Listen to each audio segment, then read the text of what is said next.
نحمده ونصلي ونسلم على رسوله الكريم اما بعد استغفر لهم او لا تستغفر لهم ان تستغفر لهم 70 مرة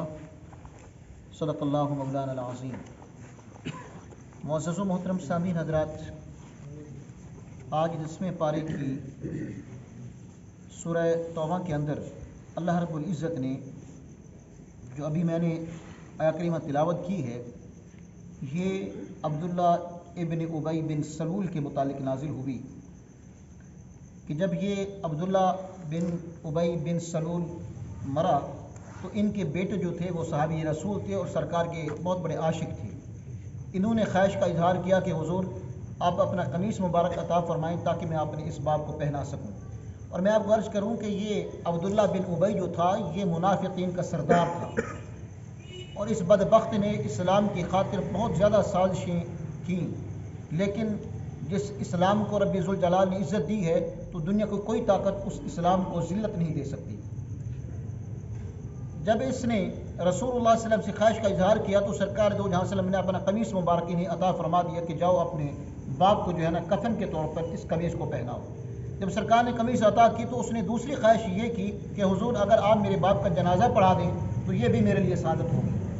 رسول اللہ صلی اللہ علیہ وسلم اس چیز کے لیے جب تیار ہوئے تو فاروق اعظم رضی اللہ تعالیٰ عنہ نے سرکار دو جہاں وسلم سے عرض کیا، حضور اس بدبخت نے فلاں موقع پر اسلام کی مخالفت کی، فلاں موقع پر فلاں موقع پر فلاں موقع پر، یعنی 3-4 مرتبہ آپ نے وہ مواقع سرکار دو جہاں وسلم کو جو ہے وہ گنوائے۔ جب گنوائے تو اس کے بعد آپ عرض کرنے لگے، حضور قرآن مقدس بھی یہی کہتا ہے کہ استغفر لهم او لا تستغفر لهم ان تستغفر لهم 70 مرہ، کہ محبوب اگر آپ ان کے لیے بخشش مانگیں یا نہ مانگیں 70 مرتبہ بھی ان کے لیے بخشش مانگے تو خدا انہیں بخشے گا نہیں۔ جب یہ آیت کریمہ تلاوت کی تو رسول اللہ صلی اللہ علیہ وسلم کی زبان مبارک پر سرکار کے ہونٹوں پر مسکراہٹ آئی۔ میرے مصطفیٰ کریم علیہ السلام نے فرمایا کہ اے عمر، سرکار دو جہاں وسلم نے فرمایا کہ اے عمر، اللہ پاک نے 70 مرتبہ کا کہا ہے، ہم 70 سے 71 مرتبہ مانگ لیں گے، چلیں 70 مرتبہ تو اسی ہے نا، 71 مرتبہ ہم مانگ لیں گے، خدا ہو سکتا ہے کہ انہیں بخش دے۔ اب فاروق اعظم رضی اللہ تعالیٰ عنہ ہو گئے خاموش۔ جب آپ خاموش ہوئے تو اللہ رب العزت نے قرآن کی اگلی آیات نازل کر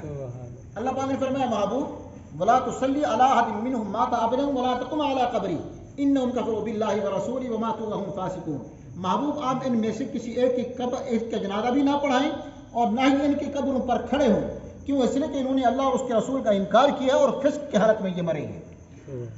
اب یہاں پر سوال یہ ہے کہ کیا پیارے کریم آقا صلی اللہ علیہ وسلم کو یہ علم نہیں تھا کہ اللہ پاک قرآن کی آیت نازل کرے گا؟ اور آپ کے مطالعے کے لیے میں آپ کو عرض کروں کہ جب حضرت جبرائیل علیہ السلام بارگاہ مصطفیٰ میں آتے تھے تو وہ پورا قرآن ہر رمضان مبارک میں دور کیا کرتے تھے، اور یہ سلسلہ آخر تک رہا، اور حتیٰ کہ سرکار دو جہاں وسلم کے ذریعے جو یہ کہ آخری رمضان مبارک میں آپ نے 2 مرتبہ قرآن مقدس کا دور کیا۔ اب سوال یہ کہ جب پورا قرآن دور کرتے تھے تو یہ بھی تو نگاہ مصطفیٰ کے سامنے تھی، لیکن بات یہ نہیں تھی۔ بس اوقات ایسا ہوتا ہے کہ انبیاء کی جو نگاہیں ہوتی ہیں وہ کسی اور طرف ہوتی ہیں۔ اس وقت میرے مصطفیٰ کریم علیہ السلام کی نگاہ مبارک اس بدبخت کے جنازے کی طرف نہیں تھی، بلکہ اس جنازے میں جو 1000 بندے نے مسلمان ہونا تھا اس کی طرف تھی۔ اور پھر ایسے ہوا جب میرے مصطفیٰ کریم علیہ السلام نے اس بدبخت کی جنازہ پڑھائی تو اسی جنازہ کے اندر 1000 بندہ جو ہے وہ مسلمان ہوا، اس نے اسلام کو قبول کیا۔ وجہ کیا تھی؟ وجہ یہ تھی کہ ایک اخلاق تھا میرے مصطفیٰ کریم علیہ السلام کا۔ ظاہر کہ لوگوں نے یہی سوچا ہوگا کہ اس نے لمحے بلمحے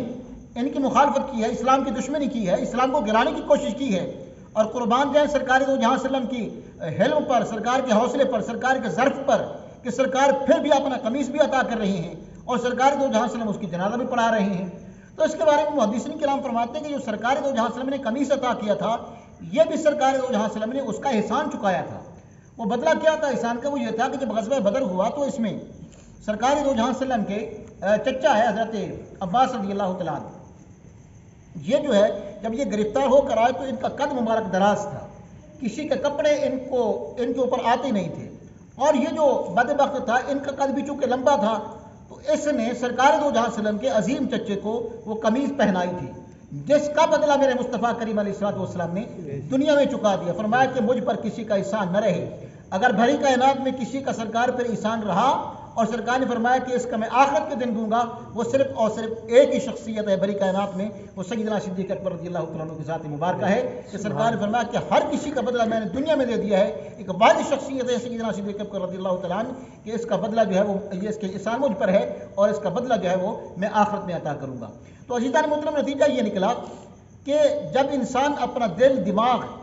سب کچھ میرے مصطفیٰ کے نام کر دیتا ہے، پھر کائنات کی ہر چیز اس بندے کے نام ہو جاتی ہے۔ اور جنہوں نے بظاہر تو کلمہ پڑھا لیکن اپنے دل و جان سے سرکار پر فدا نہ ہوئے تو یقیناً ان کا اسلام ان کا دین کی کسی خاطر کا نہیں ہے۔ اور یہ عبداللہ ابن ابی جو تھا، یہ بظاہر کلمہ بھی پڑھتا تھا، مسلمانوں کے ساتھ بیٹھتا بھی تھا، سبھی کچھ تھا، لیکن اندر سے مسلمان نہیں تھا۔ یہی وجہ تھی کہ رسول اللہ صلی اللہ علیہ وسلم کے اوپر اللہ رب العزت نے قرآن مقدس کی ان آیاتوں کا نزول کیا ہے۔ تو لہذا جب تک عشق مصطفیٰ میں انسان اپنے آپ کو کشتہ نہیں کر لیتا تب تک جو ہے وہ دنیا کی بات نہیں بنتی۔ ہاں، جب ہر بات پہ جب سرکار کا نام آئے تو انسان کی آنکھوں سے عشق میں آنسو جاری ہو جائیں تو پھر اس وقت جو ہے وہ سارا سلسلہ انسان کا جو ہے وہ